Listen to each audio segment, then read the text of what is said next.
Hey, Katrina here from Scrappy Horses. Welcome to my YouTube channel. I'm so happy you're here today.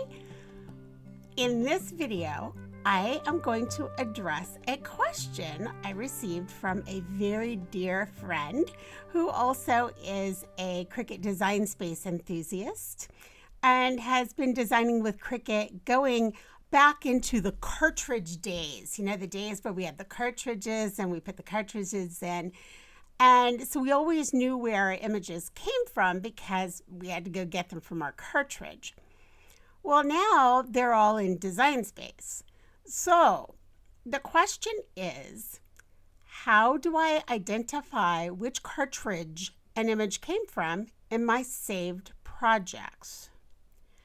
Okay, so in order to demonstrate how I do this and answer her question, I thought, you know what, it would be much easier just to do a YouTube video on this. And then if someone else has that same question, maybe it's helpful to them also.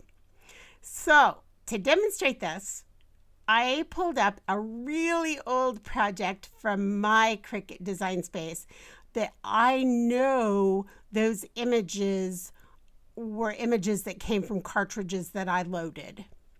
So here we go. Here's the card. So I have this little snowman guy. I've got the horsey with the fence, and I have the sentiment, snow much fun. These three items came from three different cartridges that I uploaded way back in the day when we went over into Cricut Design Space. I'll also show you, just in case there's a question as to font, how you find that also. We'll address that. So let's do that first. So I typed out here, where did I find that cut? Okay, all you do is simply select it, and up here in the font, it will tell you exactly what the font is, what style you used, your font size, your letter space, and your line space. Okay, so that's pretty simple, okay?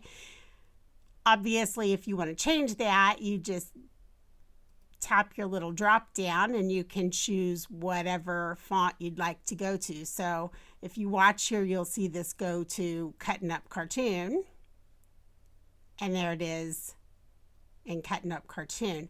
Let's say I didn't like that. I can just simply hit my back arrow and it goes right back to where I was. All right, now let's get to the question at hand.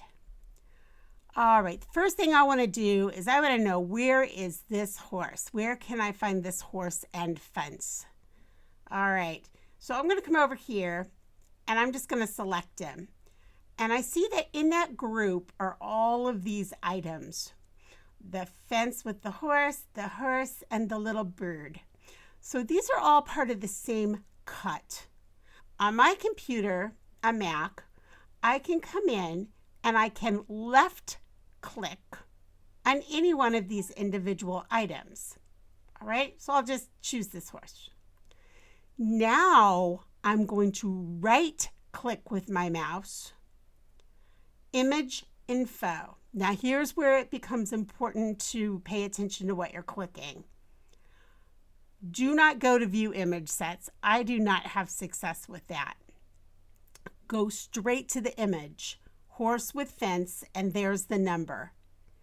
Left click. It comes up. Here's my little horse, here's the fence, here's that little bird. If I come up to these three dots, left click with my mouse, say view image sets, it's right here. Left click. That is from Country Life, the cartridge Country Life. Cancel. All right, how about my snowman? All right, again, with my mouse, I am going to select one of these pieces of the snowman. It doesn't matter which one. I'll just choose this one, and I left click that, right click, left, just actually put my cursor on image info, come up to Wild Snowman where there's that number that we use. Then we left click, and there it is. Snowman with deer. Here are the 3 dots. Left click, view image sets. It's from Snowfolks. All right, again, cancel. Here's this font or my sentiment. Again, this is under Snow Fun. I have to choose one of the individual items. Just clicking this does no good, okay? I can click it all day long. It won't help me. So I just come down and left click one piece of it. Right click, touch the image info with my cursor, come over, left click Snow Fun, left click the 3 dots, left click view image, Winter Frolic. All right, hope that answers the question. If not, anyone who has a question about this, let me know and I will see if I can be more clear or if I can help you find something you're looking for. All right, hey, have a wonderful, wonderful week, and I'll catch up with you in the next video, which will probably be some sort of tutorial. So, hope this was helpful to someone, and I will catch up with you in the next one. Bye.